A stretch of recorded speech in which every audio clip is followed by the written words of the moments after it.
In late June of this year, East 8 Lacrimosa of Donna was brought over to the Switch by NIS America. And I had to say, right off the bat, it didn't take long for this to become one of my favorite action RPGs ever. From what I gathered, this version of the game included all the DLC costumes from the earlier versions of the game as well as the complete redo of the English translation. Though unfortunately that doesn't quite make it the best version of the game since the frame rate tends to take some dips from time to time, which I don't think is the case for the PS4 version from what I gather. But even with that being the case, I still had a phenomenal time playing East 8, so there are a few aspects of the game I want to talk about for this video.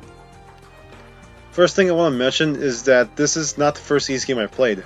I had actually played 1 and 2 Chronicles and Oath and Felghana on the PSP before this. Oath and Felghana, or Felghana, is awesome for what it was, being a remake of the third East game. 1 and 2 are fine, but they definitely fall victim to old game design from the 80s, where you basically have to find hidden stuff to progress and wander around confusing dungeons by yourself with no maps. But anyways, it doesn't really matter all that much since although most games feature Adol as the main protagonist, they're each their own separate story, so you won't really lose anything if you play one before the other. At most, you only lose out on a couple of references, but there should be no qualms in starting with this one for instance. Also, a quick heads up, I may be spoiling a few details from, I guess I would say, the first 20 hours of the game. Though nothing too major, but I just want to mention that anyway. Now, to get a few things out of the way, the soundtrack is excellent. A lot of fast-paced rocking tunes that really goes along with the gameplay, which is primarily exploration and action-based. There's also plenty of mellow or atmospheric tunes that fits well in the areas and scenes that they play in. In fact, one of the songs for Donna's segments sounds like it could have come straight out of Dark Cloud.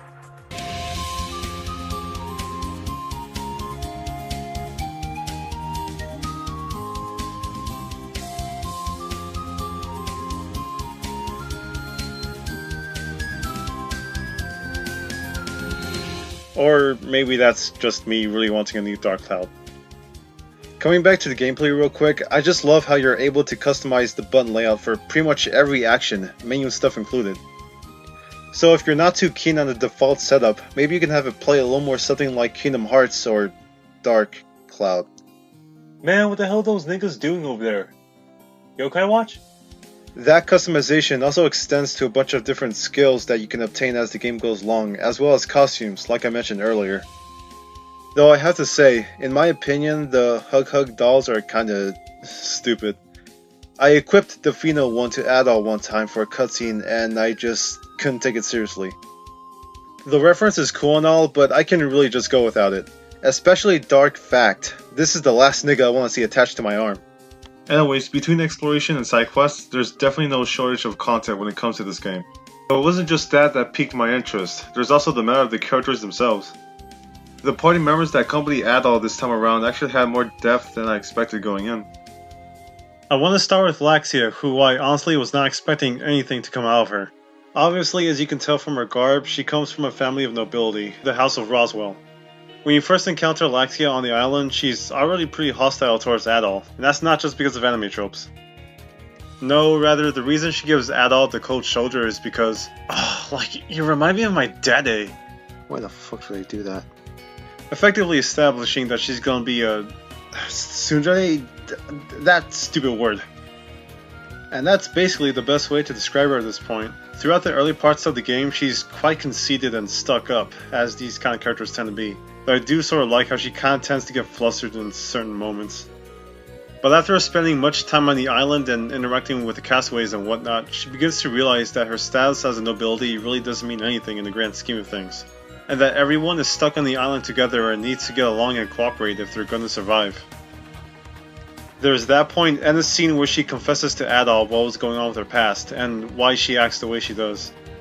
Her growth throughout the game is why she stuck out to me the most, and that's mostly because, like I said, I wasn't expecting a lot to come out of Laxia, but she has enough dynamic to her character to make her one of my favorites.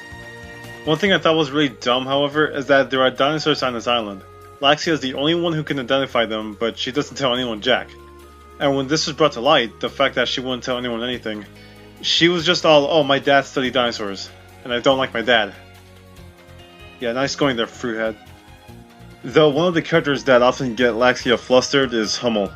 Now you can take a good look at this guy and you immediately think, oh yeah, he's gonna be all Mr. Edgelord of the group. And you won't be completely off that judgment, but that's not all there is to Hummel.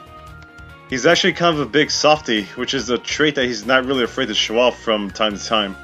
There's actually a lot more comedic scenes with Hummel than you might think.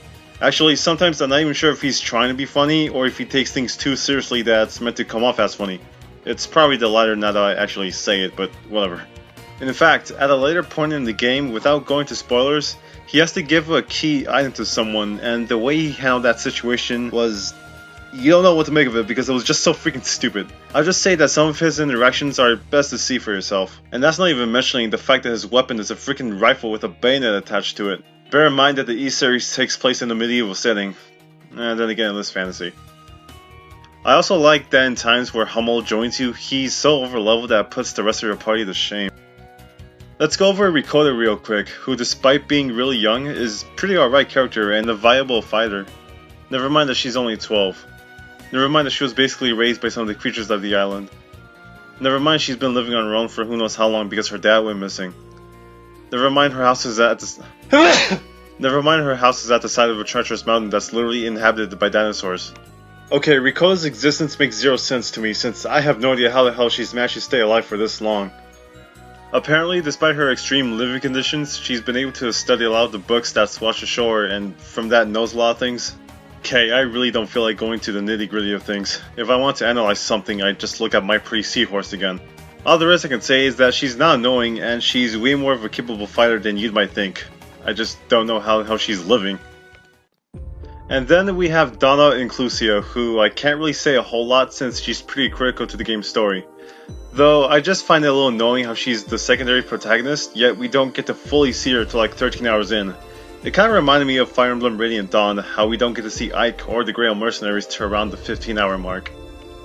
She's a really good fighter though, despite her gentle nature. I also liked how there was a small in-between segment in the Castaway Village that points out that Donna is actually freakishly strong, even rivaling Dogi's wall-crushing strength. But I like Donna overall. There's a lot of mystery surrounding her through most of the game, and it was a great time seeing how that panned out. You might notice that I skipped over Sahad, and that's really because I just don't have much to say about his character.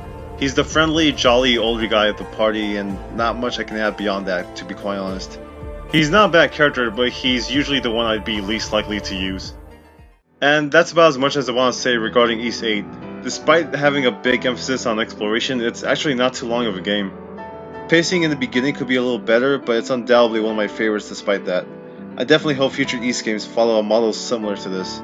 Though in the meantime, I'll be looking to the other Ys games that I missed out on over the years.